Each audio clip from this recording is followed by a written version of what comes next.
नमस्कार सांग मैंने जय जगन्नाथ। आज मु आपण नहीं आसी द्वितीय समाप्ति सूचक मान निर्धारण 2026 जोटा कि आमर आनुआल एग्जाम ठीक अच्छे।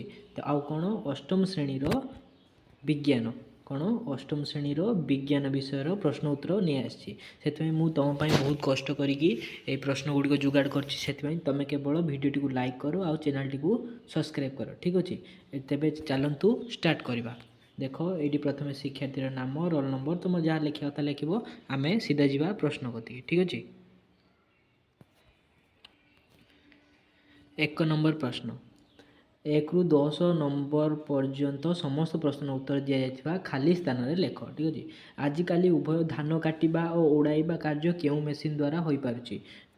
आजिकल उभय धान काटिबा और उड़ाइबा कार्य केउ मेसीन द्वारा हो पारुछि। पिला माने तुम जदि उत्तर दरकार बा आंसर की दरकार मते कहबो मु उत्तर भी डिस्कशन आउ गोटे नेक्स्ट वीडियो रे करिवि ठीक अछि।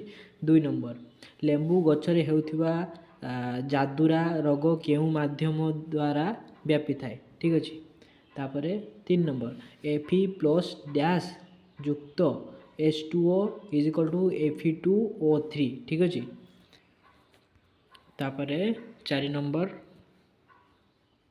अम्लजान अनुपस्थित प्रकृति रे संगठित होइथिबा कार्बन जेनसन को कौन कुहा जाए। तापरे 5 नंबर गोटे आबद्ध पात्र रे नाइट्रोजेन रखी जलंता मैग्नेशियम फिताटीए ता मध्यम पकाइले केउ रासायनिक पदार्थ मिले। तापरे 6 नंबर न्यष्टि मध्य सूता भली थिबा अंश को कौन कुहा जाए। न्यष्टि मध्य सूता भली थिबा अंश को कौन कुहा जाए। तापरे 7 नंबर किशोरावस्था रे उच्चता बढ़िबा निश दाड़ी उठिबा मानसिक और बौद्धिक परिवर्तन सह आचरण रे पार्थक्य देखा जिबा को कौन कुहा जाए। 8 नंबर वाई गुणसूत्र थिबा शुक्राणु और एक्स गुणसूत्र थिबा डिंबाणुर मिलन रे पुत्र संतान जात हुए तेणु संतानर लिंग निर्धारण रे कहार भूमिका थाए। तापरे 9 नंबर मनीष शरीर ध्वनि शुणिबारे प्रधान भूमिका ग्रहण करथिबा अंशर नाम कौन। तापरे 10 नंबर एलईडी बल्ब रे थिबा तार दुईटीर नाम कौन। एलईडी बल्ब रे थिबा तार दुईटीर नाम कौन सैला। तापरे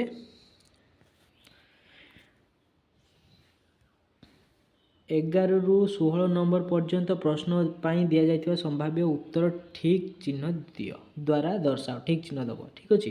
तेबे चलो देखिबा 11 नंबर निम्नलिखित गैस मध्यरु केउटी ग्रीन हाउस गैस नुहे। निम्नलिखित गैस मध्यरु केउटी ग्रीन हाउस नुहे। एटा ऑप्शन क ऑप्शन ख ऑप्शन ग ऑप्शन घ जोटा ठीक हम तुम से ठीक चिन्ह दब ठीक अच्छे। आउ तो कही दूची जदि तुम आंसर की दरकार ताहले मते कमेंट करो मु नेक्स्ट वीडियो रे केवल आंसर तुमको कहीदेवी। 12 नंबर निम्नलिखित मध्यरु केउटी सौर ग्रह नुहे। निम्नलिखित मध्यरु केउटी सौर ग्रह नुहे। तापरे 13 नंबर गोटिए दलनशील वस्तु प्रति सेकेंड जेते गोटी पूर्ण दलन करे ताहाकु कौन कुहा जाए। तापरे 14 नंबर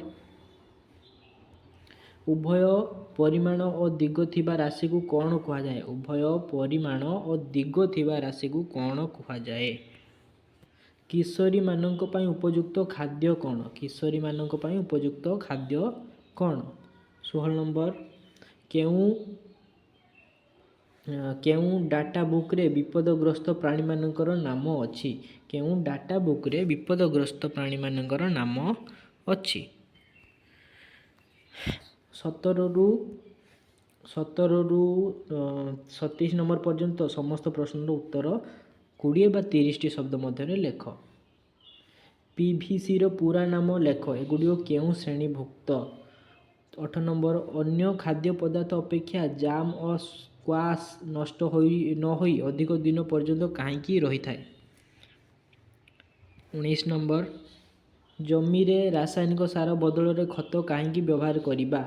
20 नंबर ମ୍ୟାଗ୍ନେସିୟମ୍ ଅକ୍ସାଇଡ୍ ଓ ଜଳର ରାସାୟନିକ ପ୍ରତିକ୍ରିୟା କେଉଁ ଉତ୍ପାଦ ମିଳେ? ରାସାୟନିକ ପ୍ରତିକ୍ରିୟାଟି ଲେଖ। ତମର ଯଦି ଆନ୍ସର୍ ଦରକାର ମୁଁ ଆଉଥରେ କହୁଛି, ତେବେ ମୋତେ କମେଣ୍ଟ କର, ଆନ୍ସର୍ ବୋଲି କମେଣ୍ଟ କର, ମୁଁ ନେକ୍ସଟ ଭିଡ଼ିଓରେ ଆନ୍ସର୍ କି ବନେଇବି। 21 ନମ୍ବର, ପେଟ୍ରୋଲିୟମ ଶୋଧନରୁ ମିଳୁଥିବା 4ଟି ଉତ୍ପାଦର ନାମ ଲେଖ। 22 ନମ୍ବର, ଟଣା ବଳର 4ଟି ଉଦାହରଣ ଦିଅ। ତାପରେ 22 ନମ୍ବର, 12 ନମ୍ବର ନୁହେଁ 22 ନମ୍ବର। ତାପରେ 23 ନମ୍ବର, ହାତ ପାପୁଲି ଦୁଇଟିକୁ ଘଷିଲେ ତାତିଯାଏ କାହିଁକି? 24 ନମ୍ବର, ଗୋଟିଏ ଭଅଁର ତାର ରେଣା ଦ୍ୱାରା 1 ସେକେଣ୍ଡରେ 300 ଥର କମ୍ପନ କରୁଥିଲେ, ତାହାର ଆବର୍ତ୍ତନ କାଳ ନିର୍ଣ୍ଣୟ କର। 25 ନମ୍ବର, ତୁମେ ବାହାର ଅଛ, ହଠାତ୍ ମାଟି ଥରିବା ଅନୁଭବ କଲ, କ'ଣ କରିବ? 2ଟି ବାକ୍ୟରେ ଉତ୍ତର ଦିଅ। ତାପରେ 26 ନମ୍ବର, 2ଟି ଦର୍ପଣର ଆନତି 50 ଡିଗ୍ରୀ ହେଲେ ପ୍ରତିବିମ୍ବ ସଂଖ୍ୟା କେତେ ହେବ ଲେଖ। 27 ନମ୍ବର, ମାର୍ବଲ କ୍ୟାନ୍ସର କ'ଣ? 2ଟି ବାକ୍ୟରେ ଲେଖ।